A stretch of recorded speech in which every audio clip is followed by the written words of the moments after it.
Every intelligence agency in the world has a list of targets it cannot reach, not because the target is protected by walls or weapons, but because the target has made himself invisible in plain sight.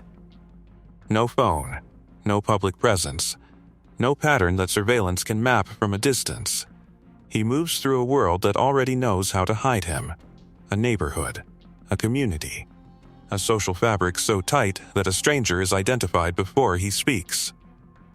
For over a decade, Mossad had one name on that list that kept returning, a man they could not find by the usual methods. A man who had survived not through firepower, but through the simple, devastating discipline of being unremarkable. To reach him, they could not send a soldier. They could not send a weapon. They sent a woman. And they sent a rug. If operations like this one interest you, the ebook linked below in the description goes deeper than any single video can. It covers the real cases behind the long cover tradition, how legends are built, how they fail, and what they cost the people who carry them. The link is in the description. Now, back to Beirut. Her name in the operation was Nadia, not her real name. She had not used her real name professionally in 6 years. By the time the operation reached its critical phase, she had inhabited her cover identity for so long that the distinction between who she was and who she pretended to be had become something she no longer examined closely. That was not negligence. That was the point. A legend that requires constant internal maintenance is a legend that leaks. Nadia sold prayer rugs, high-quality traditional Islamic textiles, hand-woven pieces from workshops in Konya, Tabriz, and Damascus. Quran covers embroidered in gold thread. Prayer beads sourced from a family supplier in Iran she had cultivated over 3 years of genuine commercial relationship. She had suppliers who trusted her. She had customers in Beirut, in the Gulf, in the Lebanese diaspora communities of West Africa and Paris, who bought from her because her reputation for quality was real, because she understood what she sold, and because she had spent 6 years making sure there was nothing about her business that did not hold up to scrutiny. That was the architecture of her cover, built not as a disguise, but as a life. Constructed from the outside in, with enough genuine texture that no amount of background verification would find a seam. She was Lebanese by birth, Christian by family background, a detail that required careful management in certain environments, given that she operated primarily in conservative Muslim commercial circles. She had left Lebanon for France at 19. She spoke Arabic with a Beirut accent that placed her precisely, that gave her a geography people felt they could locate. She had a rental history in Lyon. She had attended trade exhibitions in Dubai, in Istanbul, and Tripoli. She had invoices, import licenses, a registered business with auditable accounts. None of this had been built for the prayer rug operation specifically. It had been built years before Cardinal became a target, as part of a long-term access strategy aimed at the religious goods supply chain running through one of the most surveilled and self-protecting communities in the Arab world. Dahye, the southern suburbs of Beirut. Hezbollah's city within a city. No Israeli intelligence officer had physically penetrated Dahye and returned. Not in recent memory. The neighborhood operated on a social logic that made conventional surveillance almost useless. Every resident knew which faces belonged and which did not. Every shopkeeper noted which strangers lingered. Every street corner had its quiet watchers who had been watching so long they no longer looked like they were watching at all. To work inside Dahye, you could not arrive. You had to already be there, embedded in the supply chains, the commercial networks, the religious goods economy that flowed through the neighborhood as naturally as water. That was what 6 years of Nadia's legend had been building toward. Not a breach, an already existing presence, invisible because it had never looked like an operation. The question now was whether that presence could survive one more step. A step that was different in kind from everything that had come before. Because for 6 years, Nadia had never been asked to go inside Dahye. She had sold to people who came from Dahye. She had shipped to addresses in Dahye. She had built relationships with men who lived and prayed and conducted their affairs in Dahye. She had never entered it herself. And the operation required her to walk through it carrying something that, if discovered, would tell Hezbollah's security apparatus everything they needed to know about the preceding 6 years of her life. The man Mossad, designated Cardinal, had not appeared in any intelligence file under a real name.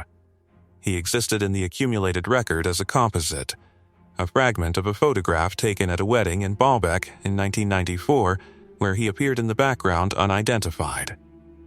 A physical description passed through a human source in 2001, already years out of date. A behavioral profile assembled from fragments, the testimony of sources who had encountered him without knowing who he was, cross-referenced across a decade of patient collection. He was not a battlefield commander. He did not appear in Hezbollah's propaganda output. He had never given a speech, issued a statement, or allowed himself to be publicly associated with the organization's operations in any form. What he was, by every analytical assessment Mossad had built across 12 years, was the connective tissue between Hezbollah's military logistics apparatus and its command communication structure. The man who knew where the weapons were, and who knew. A node of institutional knowledge so deeply embedded in the organization's internal geography that removing him, or simply reading him, would produce intelligence effects that no amount of intercepted communications had been able to replicate. He had survived this long for one reason above all others. His discipline was absolute. No phone, no email, no digital presence of any kind. He communicated through intermediaries who communicated through others, the chain long enough and deep enough in Dahi's social structure that penetrating it from the outside had produced nothing. Every attempt to approach him through signals intelligence had terminated in silence.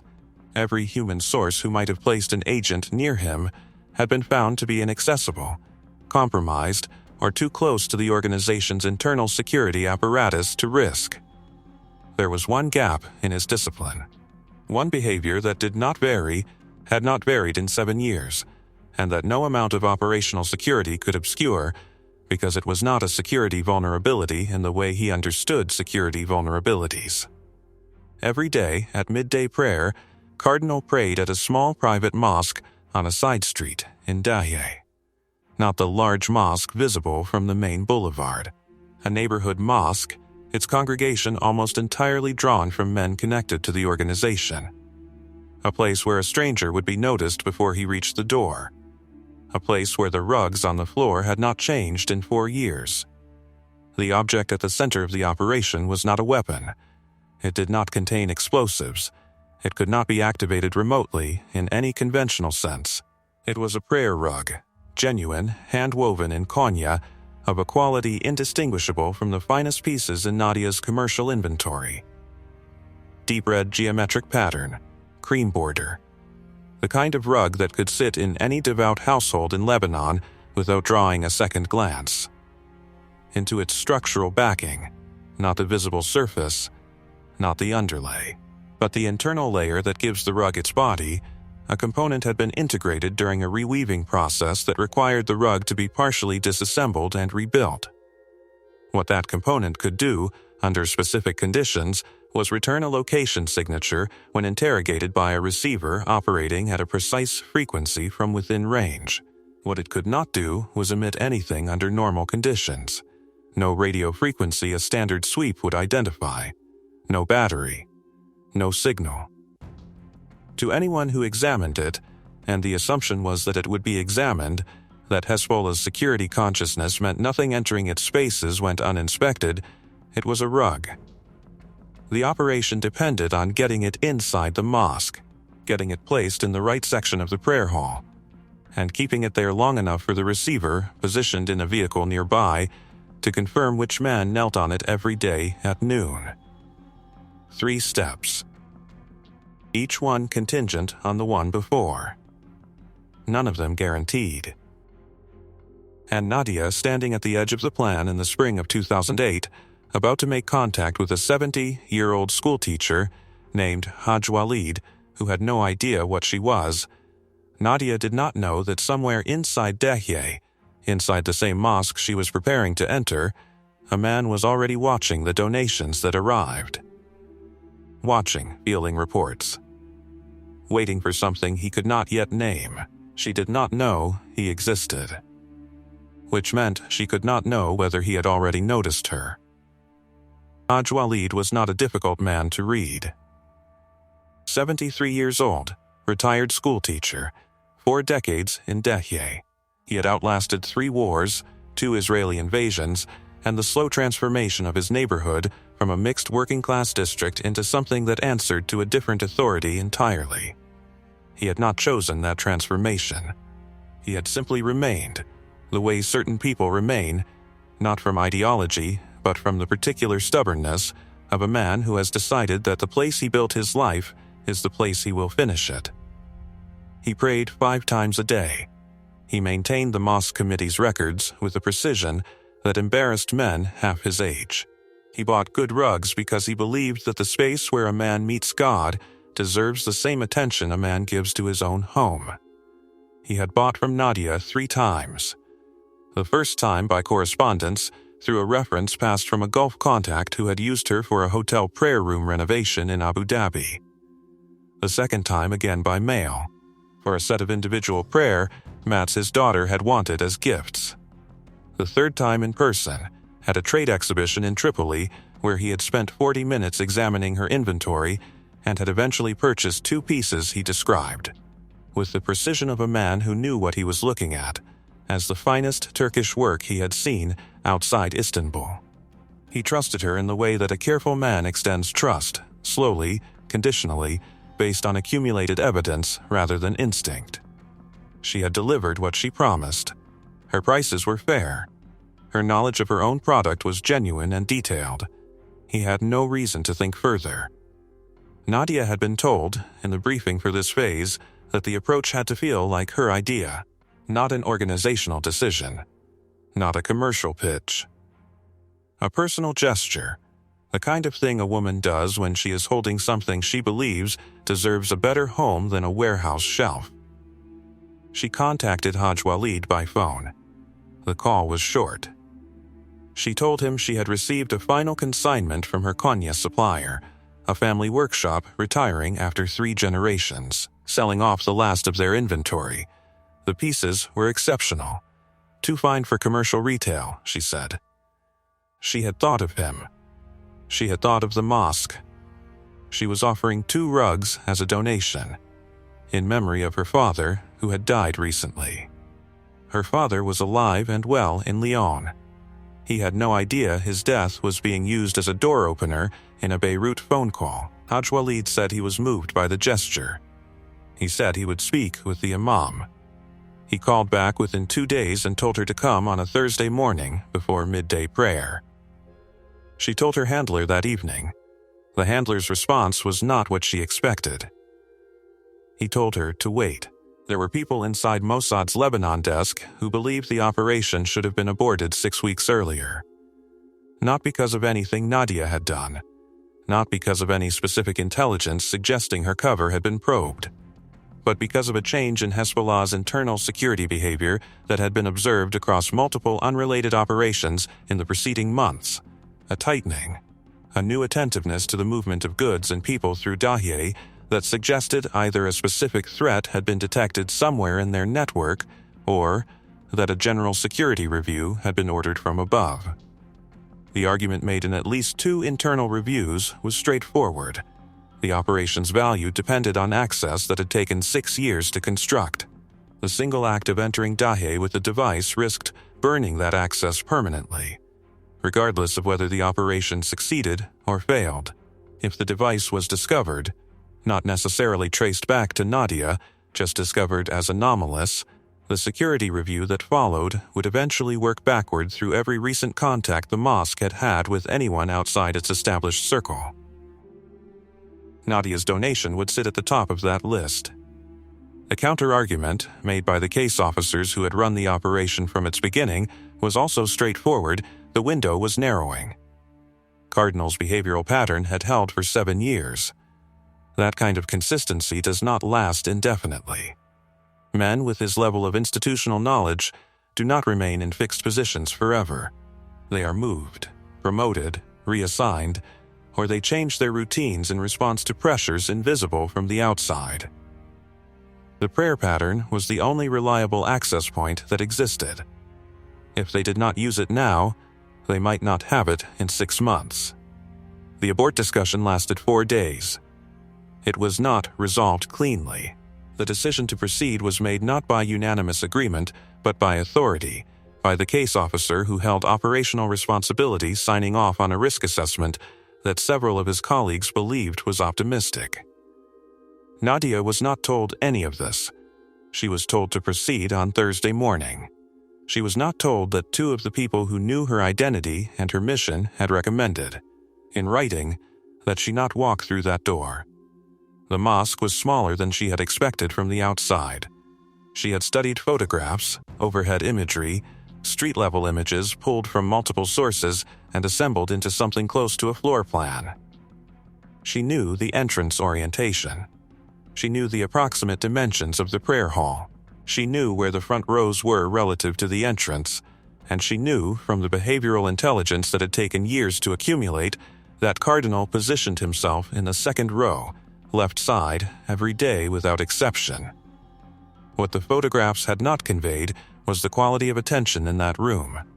Not hostility, nothing she could point to as a threat, but a particular kind of awareness that exists in spaces where people have learned, over decades of living alongside conflict, to notice what is new. The Imam was courteous. Haj Walid was warm, visibly proud of his role as intermediary, pleased with himself for facilitating something that would benefit the mosque. 2 older men she did not know sat near the entrance and watched the proceedings with the mild, unhurried interest of men with nowhere else to be. She unrolled both rugs. The Imam examined them with knowledge. He asked about the provenance, which workshop, which region of Konya, approximately how old. She answered accurately. Everything she said about the rugs was true. That was the discipline that made it work. The object being used for deception was also, genuinely, what it was claimed to be. The Imam accepted both rugs and expressed his thanks. She was inside the mosque for 11 minutes. She did not see where the rugs were placed. That happened after she left. She had no way of knowing which rug would end up in which position. No way of influencing the Imam's domestic arrangements, no sightline into a decision that the entire operation depended on. She walked out of the mosque and did not look back. There was a man at the back of the mosque that morning who had not been in any of the photographs. His name in the operational record, reconstructed years later, appears only as a functional designation. He held no formal title in the mosque administration. He was simply a man who prayed there, as he had prayed there for 3 years, and who had an additional responsibility that the congregation did not know about. He was Hezbollah's internal security presence in that mosque, not a senior officer, not an analyst, a low-level observer whose function was exactly what the title suggests: to observe, to notice, and to file brief reports on anything that struck him as outside the ordinary texture of the mosque's routine. New faces, new donations, unusual timing. The kind of behavioral anomalies that individually mean nothing, and that in aggregate sometimes mean everything. He had noticed Nadia, not because he had identified her, not because her cover had failed or her behavior had been wrong. He noticed her because the donation was outside the normal cycle, not Ramadan, not Eid, not the death anniversary of a religious figure that traditionally prompts charitable acts. A donation of fine rugs by a merchant, arriving on a Thursday in spring, framed as a personal memorial, delivered by a woman who had visited the mosque for the first time. He filed a report the same afternoon. The report was 2 paragraphs. It noted the donation, described Nadia in general physical terms, referenced Haj Walid as the point of contact, and flagged the out-of-cycle timing as a minor anomaly worth noting. It did not allege anything. It did not recommend any action. It was the kind of report that, in a security apparatus receiving dozens of similar reports each week, would normally be filed, noted, and forgotten. But he also made a suggestion to Haj Walid the following morning in the casual way of one committee member talking to another about the interior of a shared space. He suggested that the donated rugs, given their quality, deserved the most prominent positions in the prayer hall. The front rows, the imam's section, and the section directly adjacent. Haj Walid agreed, pleased by the idea, thinking only of aesthetics. The rug with the transmitter was placed in the second row, left side, the position cardinal used every day. What this means is worth sitting with for a moment. The operation's critical dependency, getting the right rug into the right position, had not been solved by Mossad's planning. It had not been solved by Nadia's tradecraft, or by any asset with knowledge of the floor plan, or by any technical measure built into the operation. It had been solved by a Hezbollah internal security officer making a routine suggestion about interior decoration so that a rug he found slightly suspicious would sit in the most visible, most frequently used, most closely observed position in the prayer hall. He had placed it there so it could be watched. He had placed it exactly where Mossad needed it. Neither organization knew what the other had done. The operation had succeeded at its hinge point through a coincidence that was not random. It had been shaped by two separate security instincts, operating on different information, producing the same outcome for entirely different reasons. And Nadia, who had walked out of the mosque 11 minutes after entering and had spent the following 48 hours waiting for the first signal confirmation from the receiver team, believed that everything had gone according to plan. She had no reason to think otherwise. She had no way of knowing that the plan had not been what placed the rug where it needed to go. She had no way of knowing that the man who had filed a report about her was, at that moment, waiting to see what the mosque's routine surveillance would tell him about a donation he had not yet decided was innocent. The rug was in position. The receiver team was not yet in place, and the file that the internal security officer had opened, 2 paragraphs, no recommendation, flagged as minor, was sitting on a desk somewhere in Dahieh, waiting for a second entry. The receiver van arrived 2 days late, not because of a failure in coordination, because the driver, a Lebanese national working as a low-level logistics asset, with no knowledge of the operation's purpose beyond his specific task, had been stopped at a Hezbollah checkpoint on the road into Dahieh and held for 3 hours while his vehicle was examined. The van was registered to a construction firm. The equipment inside was concealed within a legitimate cargo of electrical supplies. Nothing was found. He was released. But 3 hours at a checkpoint, in a neighborhood where the same faces appear every day and unfamiliar vehicles are noted and discussed, had changed the calculus.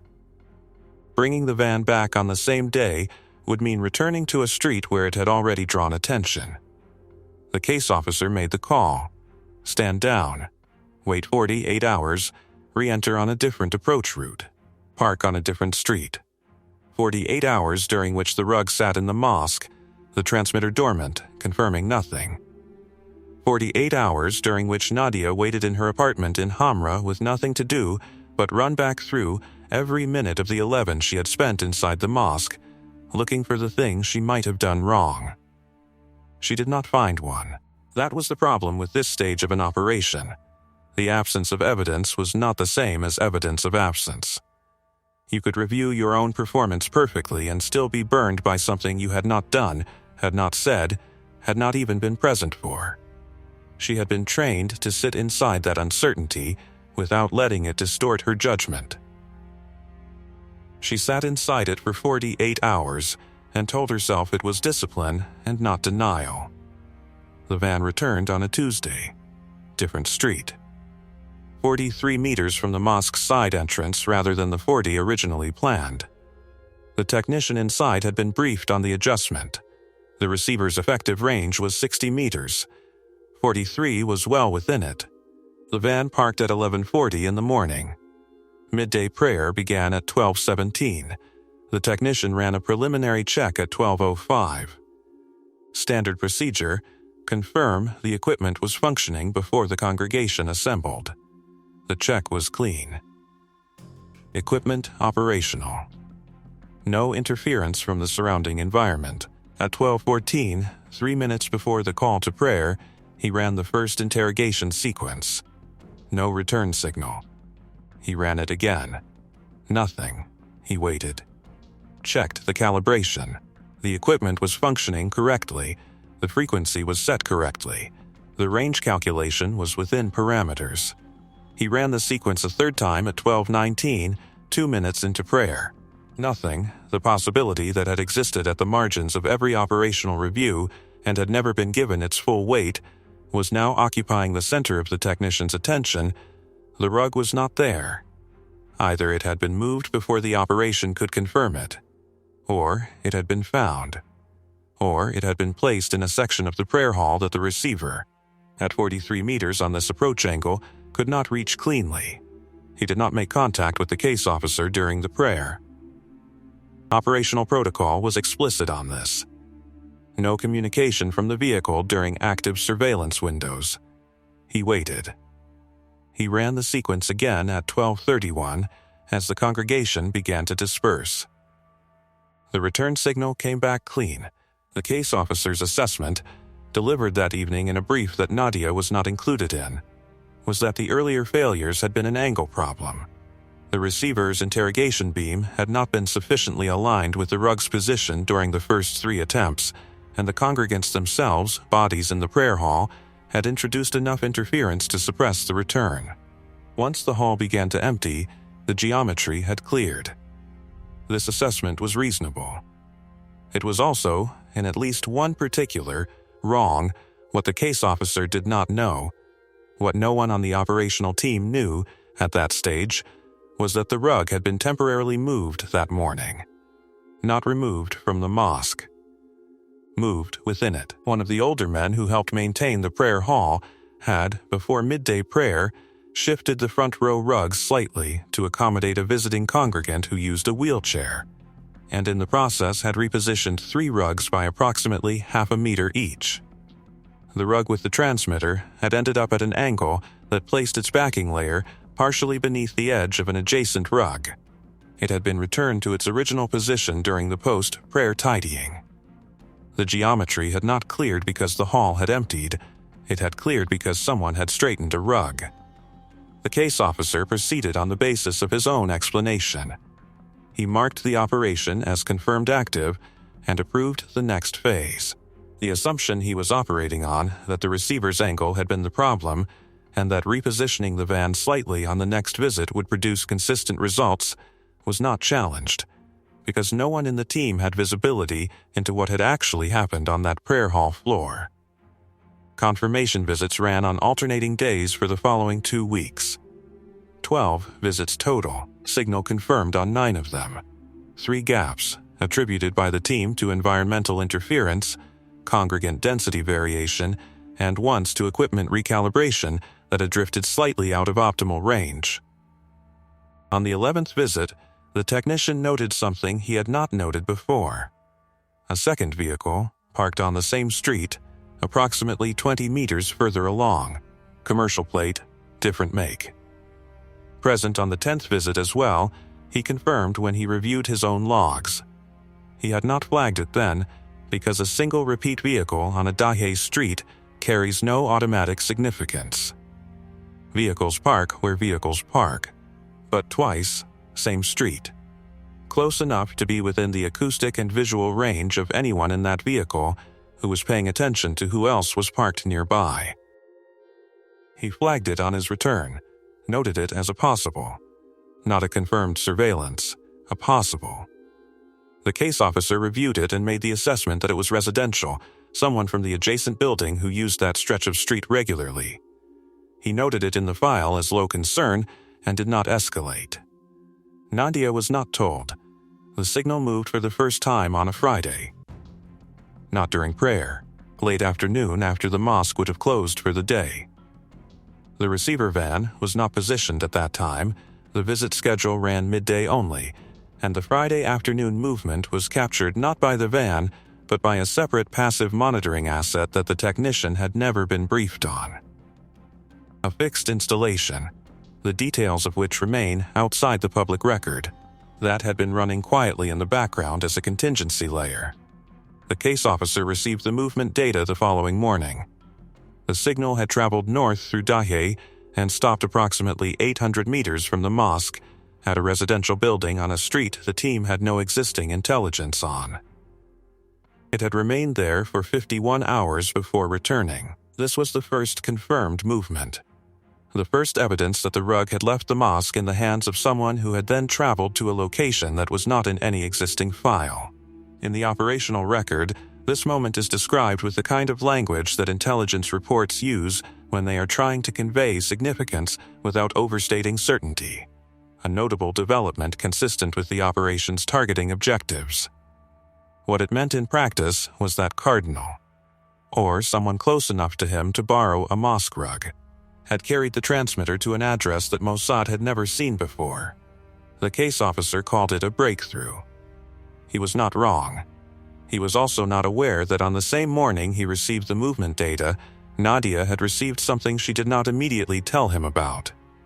A phone call from Haj Walid, asking, in the warm, slightly formal way of a man who is trying to be polite about something that has made him mildly uncomfortable, whether Nadia might be able to tell him a little more about her father, the man who had died, whose memory the donation had been made in. Because someone, Haj Walid said gently, had asked him about it. Someone who had been curious about the donation, someone who wanted to know a little more about the merchant who had brought the rugs. He did not say who had asked. He said only that he hoped she was well, that the rugs were much admired, and that he looked forward to seeing her again at some future exhibition. He said it the way a man says something when he has been asked to pass on a question without being told exactly why the question was asked. Nadia thanked him, kept her voice even. Said her father had been a teacher in Beirut before the family left for France. Said she was glad the rugs had found a good home. She ended the call and sat without moving for a long time. The operation was producing results. Someone inside Dahieh was now asking about her father who had never existed. Both of these things were true at the same time. Nadia did not call her handler immediately after Haj Walid's phone call. She waited 4 hours. This was not protocol. Protocol was immediate contact on any indication of exposure risk. She knew this. She had known it for 6 years.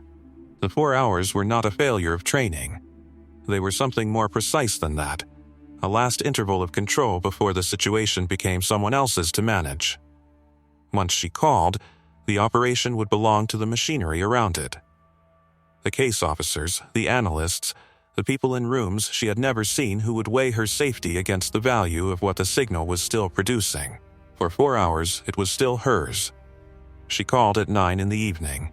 The handler listened without interrupting. When she finished, he asked her 2 questions. The first was whether Haj Walid had given any indication of who had asked about the donation. She said no. The second was whether the call had felt like a warning or an inquiry. She said she did not know. It had felt like a man trying to be kind about something he did not fully understand. The handler told her to stay in the apartment.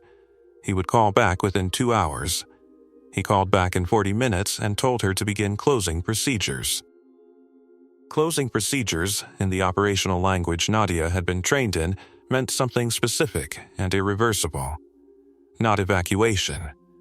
Evacuation implies urgency, movement, the kind of visible disruption that creates exactly the questions you are trying to avoid. Closing procedures meant the deliberate, commercially logical winding down of a business presence. Calls made. Deliveries completed or canceled with plausible explanations. Relationships ended in ways that left no gap shaped like a departure. She spent 3 days doing this. She called her Gulf clients and told them she was taking a personal leave following her father's death. She contacted her Damascus supplier and told him a shipment would be delayed. She left voicemails for 2 Beirut retailers she had dealt with for years, thanking them for their business, mentioning that she was stepping back for a period for family reasons. Every call was true enough to hold. Every explanation was anchored in the dead father she had invented for Haj Walid 3 weeks earlier. The lie that had been told to open a door was now being used to close every door behind her. On the last day, she went to the mosque. Not to retrieve anything, not to make contact. She went to pray, as a woman of her stated background and character might plausibly do before leaving a city. She knelt on a rug that was not the one she had carried in. She stayed for the duration of the prayer. She left without speaking to anyone. She did not look at the second row. Left side. She was on a flight to Paris 22 hours later. The transmitter was still in place, still silent, still waiting for a receiver that would not come again. The file that Hezbollah's internal security officer had opened did not close when Nadia left. It had 2 entries when she departed. It had 7 by the end of the following month, as the routine financial review that had been moving toward her commercial records reached the Damascus invoice and found the anomaly that her handlers had not known existed. The anomaly was small, a transit discrepancy, single line, explainable in several ways. But it existed in the same file as the out-of-cycle donation, the Haj Walid inquiry, and a 3rd entry that had been added after the rug came back from the carpet repair shop, the entry that changed everything. The transmitter was found 6 weeks after Nadia left Beirut, not during a security sweep, during a routine cleaning. A craftsman, not a technician, examining the backing of a fine rug before putting it through a restoration process, finding something he did not recognize, mentioning it to the mosque committee, and the mosque committee mentioning it to Abu Firas. Within hours of that discovery, Hezbollah's security apparatus was working backward from a known fact: the mosque had been penetrated. A donation had been used as a vehicle. The rug had moved once, had been tracked, and had led a receiver to an address that was now radioactive. Cardinal was moved within 24 hours. Not just his location, his entire operational structure was rebuilt. His intermediaries were replaced. His communication chain was dismantled and reconstructed from different components. The meeting location the signal had identified, the address in the commercial district where the rug had paused for 4 hours during its single journey, was evacuated and sanitized. The intelligence advantage the operation had produced had a working lifespan of approximately 4 weeks between first signal confirmation and the day the transmitter was found. What happened inside that 4-week window, what was done with the locational data, what operational decisions it enabled, none of that is in the public record. What is in the record, or recoverable from the margins of it, is the downstream effect on Hezbollah's internal security posture. The discovery produced a review that went far beyond the mosque. Every recent donation to Hezbollah adjacent institutions in Dahieh was re-examined. Every merchant who had supplied goods to mosques, schools, or community organizations in the preceding 2 years was subject to background verification. The supply chain that Mossad had spent years quietly embedding itself in, the religious goods economy, the textile networks, the commercial relationships built through patient long-term access, was subjected to a level of scrutiny it had never faced before. Several other access points, unrelated to Nadia's operation, were compromised in the months that followed. Not because they were found directly. Because the new security posture changed the conditions under which they operated, narrowing margins that had previously been wide enough to work inside. The operation had produced intelligence. It had also, by succeeding, destroyed the infrastructure that had made it possible. The case officers who had argued for proceeding, who had overruled the abort recommendation and signed off on the risk assessment, were not publicly accountable for what followed. Intelligence services do not publish their internal disagreements. The argument that had played out over 4 days before Nadia walked into the mosque was not revisited in any formal review, because the operation had technically succeeded. The signal had moved. The location had been identified. The 4-week window had produced something, even if what it produced remains classified. The people who had recommended the abort had their recommendation validated by the outcome. They also had no forum in which that validation meant anything. Nadia received a formal commendation that exists in a file she is not permitted to access. Her cover identity was retired with the care given to assets that might theoretically be reactivated. The business was wound down cleanly. The commercial relationships she had built over 6 years were terminated with enough professional courtesy that no one who had dealt with her had reason to feel anything other than mild disappointment at a reliable supplier stepping back. The suppliers in Konya. The clients in the Gulf. Haj Walid, who had thought well of her and had tried, in his careful and courteous way, to give her a warning she was already responding to by the time he called. None of them knew what they had been part of. She did not return to Lebanon. The legend was not reactivated. 6 years of constructed life, the invoices, the import licenses, the trade exhibition relationships, the reputation for quality. The dead father in Lyon whose name had been used 3 times in the last week of the operation. All of it was folded into the institutional memory of an organization that does not discuss what it remembers. What it cost her, specifically and permanently, is not the kind of thing that appears in operational assessments. Operational assessments measure intelligence yield against exposure risk. They do not measure what it takes to close a life you built with your own hands, in your own voice, using real knowledge and genuine skill, and walk away from every person in it without being able to explain why. That cost does not have a line in any file. This operation did not exist in isolation.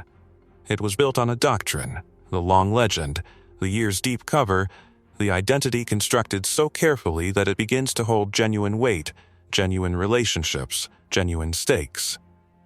That doctrine has a history longer than any single operation, and most of that history has never been documented publicly. Some of it is in what we put together, an operational record covering the cases, methods, and outcomes that built the long cover tradition, how legends are constructed, how they fail, and what they permanently cost the people who carry them. The ebook link is in the description below. One question before you go. Haj Walid called Nadia. He passed on a question from someone who had been asking about her. He did not tell her who asked. Do you think he knew? One word in the comments. We will be in the comments.